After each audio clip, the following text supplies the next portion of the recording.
Bonsoir les amis, bonne année, bonne santé, ça c'est fait, sincèrement. À vous tous et toutes et à vos familles et vos amis. Alors, c'est la rentrée, ma foi, bonne rentrée, hein. Je trouve que les marchés sont assez sympathiques, hein.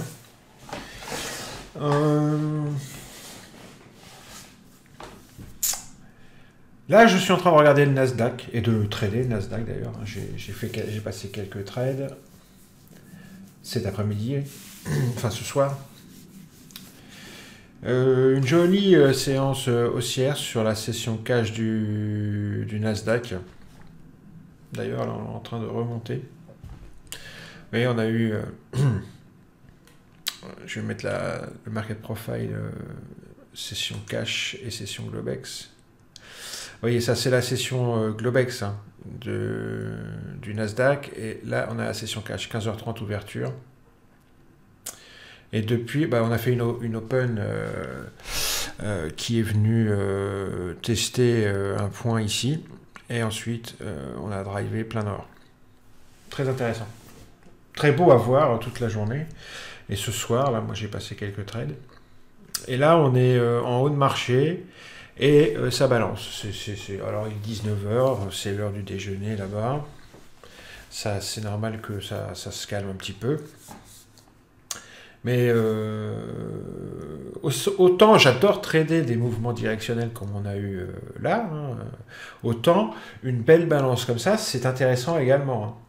Là, juste avant que j'enclenche la vidéo, on a eu un point ici, un point d'achat dans le carnet assez beau.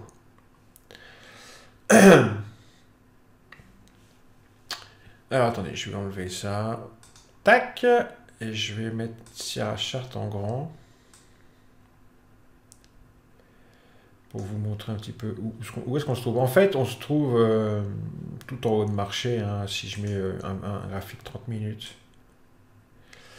Voilà, le Nasdaq, il est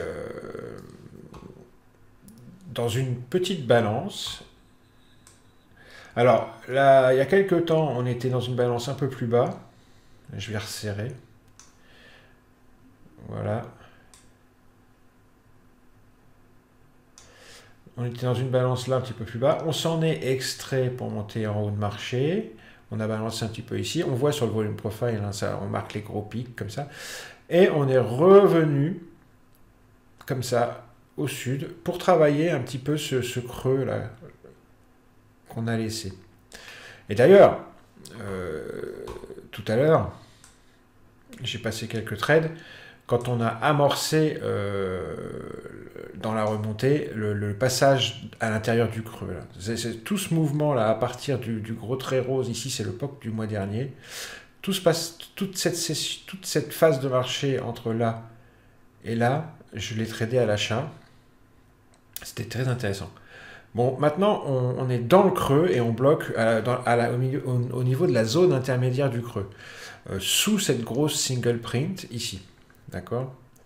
C'est intéressant parce qu'à chaque fois qu'on revient, en plus on a la VAH du mois dernier ici, et à chaque fois qu'on revient se présenter dessus, achat. Et à chaque fois qu'on revient se présenter en haut de la balance ici, sous la single print, et sous le VP30 là, vente. Boum, boum, boum, boum. Alors, ils vont s'en extraire de cette balance avant la clôture, soit par le bas, soit par le haut. Mais pour l'instant, on est en pleine balance. Donc, ça peut être intéressant aussi à trader. D'accord.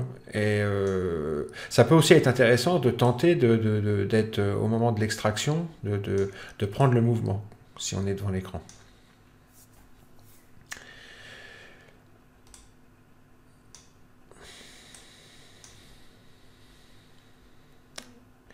Le market profile en session Globex, 24 heures sur 24, je vous le mets. Hein, on voit qu'on a je vais vous resserrer tout ça. On a une session avec, comme adore faire le Nasdaq, hein, un grand range. C'est une journée très étendue. Hein. Donc il y a du tic à faire, il y a du tic à gagner. Hein, vous voyez, c'est aujourd'hui ça. Magnifique journée, ma foi, où il y a de l'argent à faire.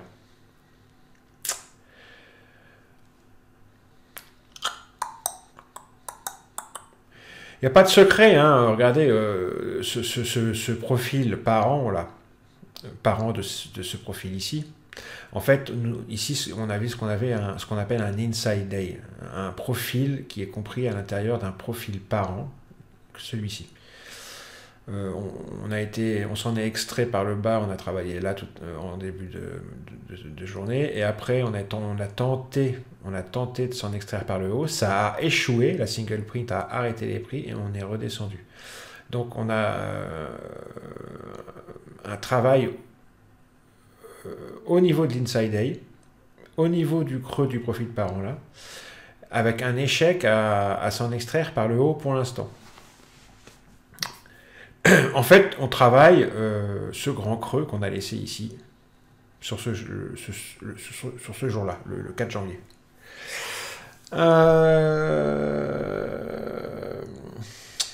Lundi, quoi. C'est classique, c'est classique. Je vais remettre le market profile splitté, donc belle session cash. Hein. Donc on voit que on est en train de balancer là, on est en train de faire mais quand même on fait des bas de plus en plus haut quand même. Hein. Mais ça stagne, parce qu'on voit que les hauts, eux, sont... On n'arrive pas à faire des hauts de plus en plus haut par contre. Donc c'est un petit échec, un petit épuisement, certainement dû à l'heure. Mais justement, on peut peut-être profiter du fait que ça soit un peu plus calme pour faire des trades un peu plus safe. Alors là, j'ai Bookmap, hein, mon carnet d'ordre, hein, en fait. Hein. Hop. Je vais le recentrer. Vous voyez, hein, c'est mon carnet d'ordre, un carnet d'ordre classique, avec les asks et les bids. Là, c'est les volumes. En fait, ça, c'est le footprint ici au milieu. Hein. C'est les ventes au marché. Je les enlève. On va refaire un reset. Et là, on a les achats au marché. Je vais faire un reset. Et ici, on a le volume profile. Ici, j'ai remis les ordres limites qui sont les mêmes que dans le carnet, mais je les mets là pour les avoir vraiment sous l'œil à côté de mon volume profile et à côté de mes niveaux que je vais exporter ici. Et ici, j'ai le code delta, c'est-à-dire les nombres, les ordres limites dans le carnet qui sont retirés ou ajoutés. Et quand je ne traite pas, que j'observe, hop, je mets Sierra, je garde juste sous les yeux mes ordres limites, le code delta et la map. Quand je commence à vouloir passer un trade, hop, j'étends et je mets mon carnet pour poser un ordre si j'ai besoin. Là pour la vidéo, hein, parce que sinon j'ai mes écrans. Quoi. Je dispatche tous mes trucs sur mes écrans. Mais là, pour la vidéo, on va faire comme ça. Donc on va se remettre un Sierra en un peu plus grand du coup, puisque là, on va regarder un petit peu le footprint dans cette balance là. Comment se comporte le footprint dans cette balance.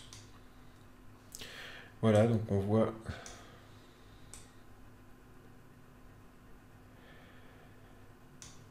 On voit tout à fait, avant manger, on avait regarde par exemple ici on a 1891 contrats, 727, 160, et puis là maintenant on voit, là il y avait 1000 contrats, là on voit 300, 100, 300, 800, 600, 100, 67.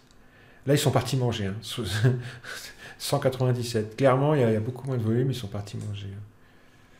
Les deltas c'est pareil. Hein. Ils ont bien diminué par rapport à tout à l'heure. Regardez, on avait des gros deltas. Aussi bien acheteurs ici dans cette phase que vendeurs ici. Et là, on voit les deltas sont beaucoup moins importants.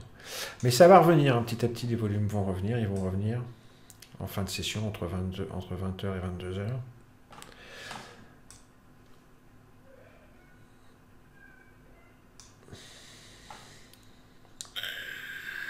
Donc on voit qu'à chaque fois qu'ils arrivent en haut de la balance, les achats tout ce qui est bleu là, ne passe pas, c'est absorbé. À chaque fois qu'on arrive en bas de balance, les ventes, tout ce qui est rouge, elles sont absorbées. Donc les acheteurs n'arrivent pas à passer au nord et les vendeurs n'arrivent pas à passer au sud. Ce qui va nous intéresser, nous, ça serait plutôt de voir, comme ici, des gros vendeurs en haut de la balance plutôt que des gros acheteurs. D'accord? Ou des gros acheteurs en bas de la balance. Ça serait très intéressant.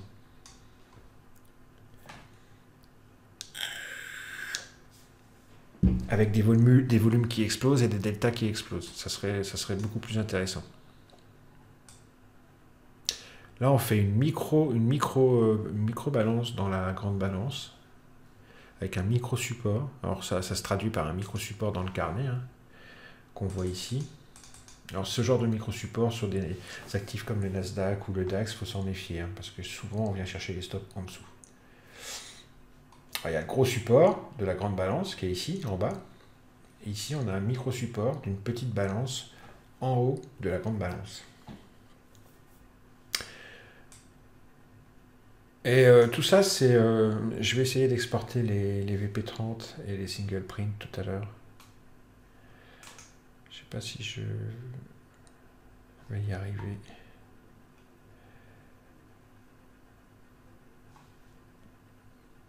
Ah, on redescend en bas de la balance là. Attendez, je vais faire ça après. Je vais remettre mon graphique 30 minutes.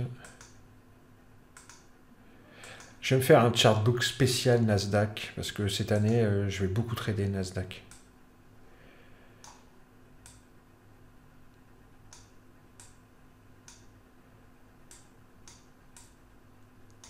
Vous voyez, ce point là m'intéresse beaucoup, la VAH du mois dernier, là, à 12 755, 25. Par là. C'est ça, hein, c'est la VAH du mois dernier, le gros support de la grande balance en fait. Ça serait intéressant qu'on y retourne sur ce point.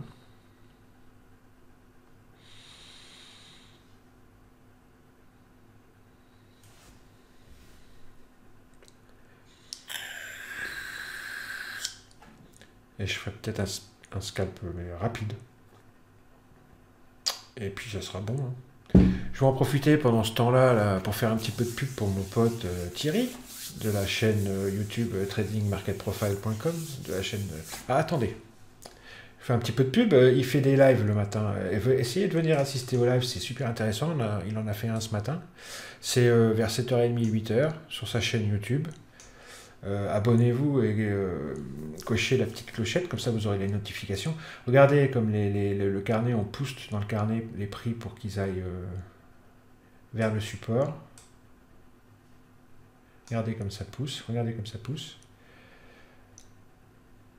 Moi je continuerai ma petite pub pour mon poteau tout à l'heure. On va regarder le footprint. Donc là on voit il y a pas mal de vendeurs. Oh là, ça y est, hein, ça y est, ça va. Est-ce qu'ils vont craquer le support?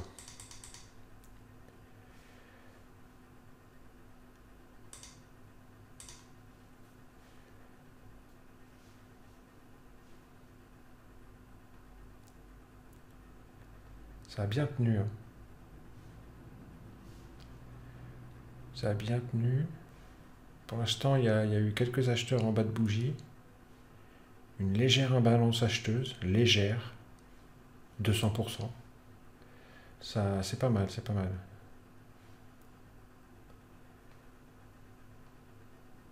C'est pas mal.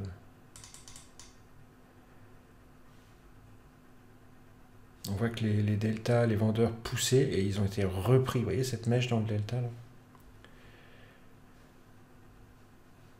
Ouais, il se présente, il y a de l'acheteur qui se fait un petit achat. Et un petit scalp rapide.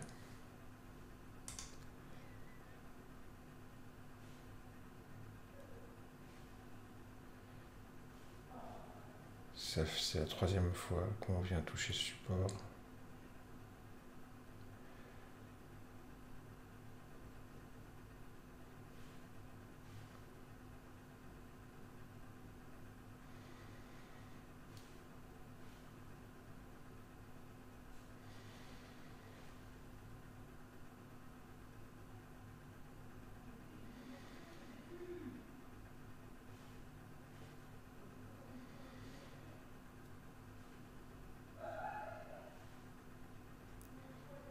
Donc les imbalances là, elles sont confirmées dans les mèches à balance acheteuse.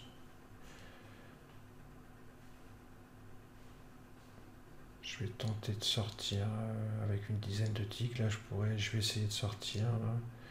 Je vais pas trop m'attarder. Les acheteurs tentent de passer, mais ils ont du mal à regarder le footprint. C'est bien bleu. Le delta est bien bleu. Dans Bookmap, ça tente de passer. Dans le carnet, ça tente de passer. Mais ils n'y arrivent pas. Reprise d'appui un petit peu plus bas. Un petit pullback, un petit overlap.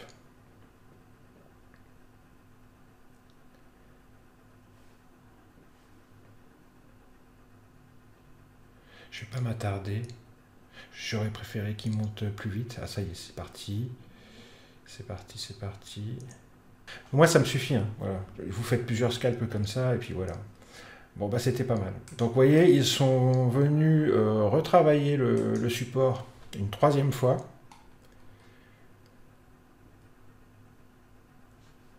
C'est même quatrième fois, pardon. 1, 2, 3, 4. Là, je la compte pas. C'était la toute première. On ne savait pas que ça allait être un support. 1, 2, 3, 4. On a eu vraiment on a vu les acheteurs se présenter, une belle absorption. Prennent aussi, surtout celui-ci, hein, ce delta là qui était très vendeur et qui s'est repris tout de suite. Vous voyez la mèche dans le delta là, c'est toujours des bons signes ça. Et la suite, bah là voilà, hein, la suite, on reprend très vite. Et sur le Nasdaq, ça peut aller assez vite. Hein. Voilà, c'est un petit scalp. Pour ma première vidéo de 2021, je voulais pas faire un truc trop long. Je voulais vous souhaiter la bonne année, en profiter pour faire un petit scalp devant vous. Vous dire essayer de venir nous voir en live le matin. Donc c'est la chaîne de Thierry, hein, Trading Market Profile. Donc voilà, hein, c'est la chaîne de Thierry, Trading Market Profile. Ça va marcher ou pas? Alors, il est en quoi? Il est en non répertorié ou quoi? Voilà, c'est ce live-là. Hein. Point de marché, diffusé il y a 11 h. Alors, c'est bizarre. Peut-être qu'il est en non répertorié. Pourquoi je ne le trouve pas sur la chaîne? C'est étonnant. Enfin, voilà. Très, très, très intéressant, c'est entre 7h30 et 8h. Moi, je le partage sur mon Twitter et sur mon Facebook dès qu'il le lance. Voilà. Allez, bonne soirée, à plus tard, ciao.